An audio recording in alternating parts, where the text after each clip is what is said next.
Afghan and Pakistani forces are attacking each other along a border area. The fighting's being concentrated in Afghanistan's eastern Nangarhar and Kunar provinces.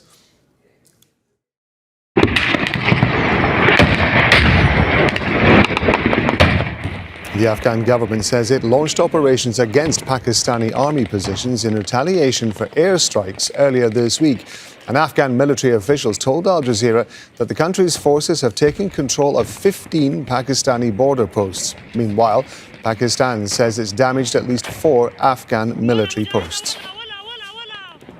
In response to repeated border violations and aggression by Pakistani military circles, large-scale offensive operations have been launched against Pakistani army positions and military installations along the Durand Line.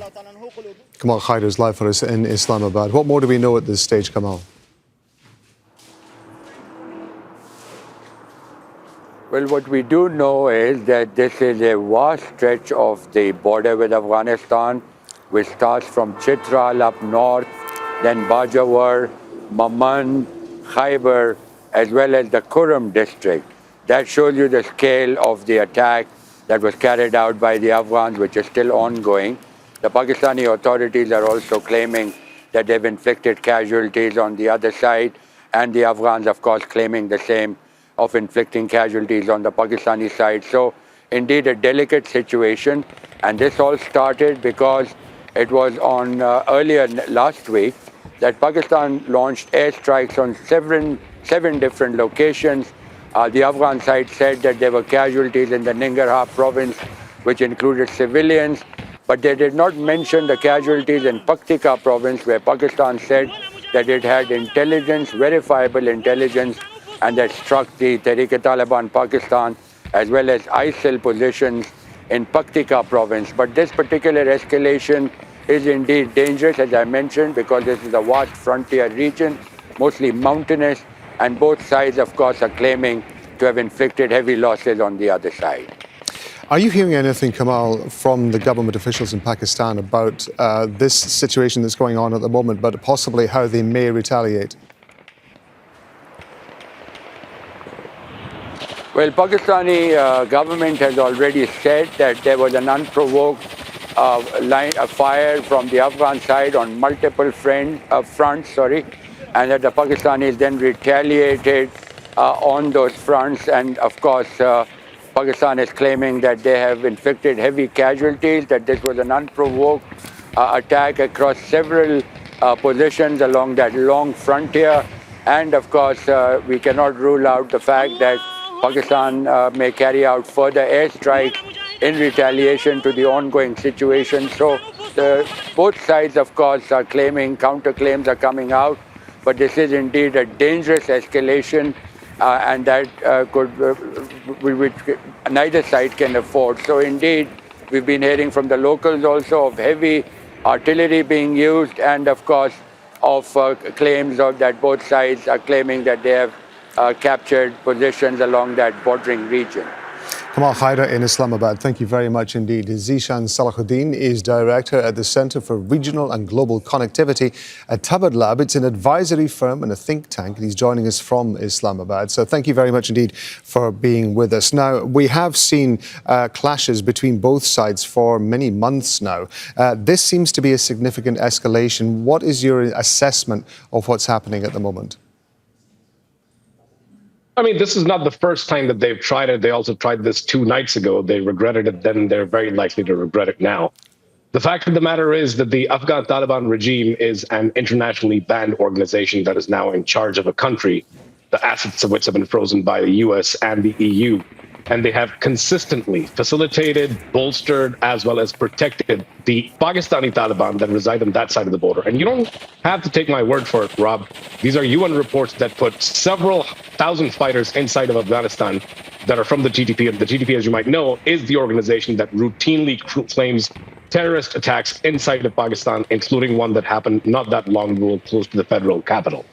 So this escalation by the official regime inside of Kabul against Pakistan security forces on the border is tacit agreement that they would much rather side with the terror organization than come to the negotiation table and do something to curb these terrorists that they've been harboring for the last 4.5 years that they've been in power. Pakistan, of course, has been accused by Afghanistan of killing women and children, civilians, in the airstrikes that were carried out earlier in the week. Was there not an anticipation, or at least an understanding by Pakistan, that action like that is going to provoke a significant response? I can't speak on behalf of the Pakistani government. I can comment on this as a Pakistani citizen. And as a Pakistani citizen, I have seen tens of thousands of my countrymen, especially law enforcement officials, be they police, levies, be they paramilitary, be they military, targeted systematically by the TTP and murdered in the thousands. And we have all of the numbers to prove this. These numbers are tracked by multiple think tanks around the world, some of them based in DC, some of them based in Europe, some of them are Pakistani. The fact of the matter is that over the course of time, almost every strategy has been tried. And whether these strategies are peaceful or negotiatory or even indelicate, such as closing down borders or denying visas, none of it has worked. In the last 4 years, we have sent over planes full of bureaucrats, politicians, diplomats, ethnic leaders, religious leaders, tribal leaders to try and negotiate some kind of settlement where, at the very least, the Afghan Taliban stays the hand of the Tehreek-e-Taliban Pakistan and prevents them from attacking civilians and law enforcement inside of Pakistan, hundreds of attacks of which have happened in the last year and the years preceding. But all of those negotiations have failed. I might also remind you that in November, when the Turkish-mediated talks happened in Istanbul and fell apart, it was just a few days after those talks fell apart, in which the Afghan Taliban refused once again to do anything about the Pakistani Taliban that they harbor. There was a suicide bombing claimed by the TTP inside Pakistan's capital in the G11 sector, right next to a district court facility. So at this point, I think the fact of the matter is, here's an entity that cannot be negotiated with, that will not listen to reason. The only option outside of everything that Pakistan has tried is to go after these hideouts in a systematic manner and try to wipe them out, because they do not operate on our sovereign soil for us to be able to do something about it within the country. So if that is the action that you would recommend, or at least that you feel is appropriate, I should say, would Pakistanis support a large-scale response from the Pakistani military on these hideouts that you're talking about, if the eventual outcome of that could be that it was going to lead the country into a prolonged war? No one wants a war with Afghanistan, much less the civilian leadership or the military leadership. We have seen Pakistanis come together when the skirmish with India happened back in May, in which the Pakistani Air Force downed 7 planes once India decided to incur into Pakistan. And the result of that particular encounter is very well known.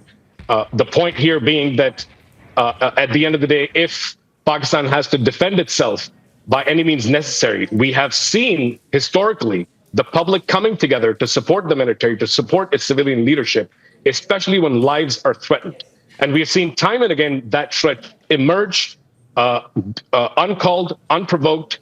This particular skirmish at the border, in which they have now attacked multiple Pakistani checkposts. And of course, they are the official power in Afghanistan, so they will give a statement to a channel like Al Jazeera in which they claim they've taken over 15 checkposts. It's a ridiculous claim. The fact that Pakistan could thwart an Indian attack, which spends 10 times of Pakistani military budget on its military, is going to succumb to some small attack from across the border from Afghanistan, is frankly laughable. But at the end of the day, if push comes to shove, nobody wants war. We would much rather solve this through peaceful negotiation and through dialogue. But it appears that the other side is simply not willing to listen to any form of reason. Well, we'll find out in the coming hours and days whether or not those claims by Afghanistan are true. As more evidence comes out, we get a clearer picture of what's happening on the ground. Zeeshan Salahuddin, Director at the Centre for Regional and Global Connectivity at Tabadlab. We appreciate it. Thank you very much. Thank you for having me. Don't miss out, get the full picture. Subscribe to Al Jazeera for reliable news and expert insights. Like, share, stay ahead.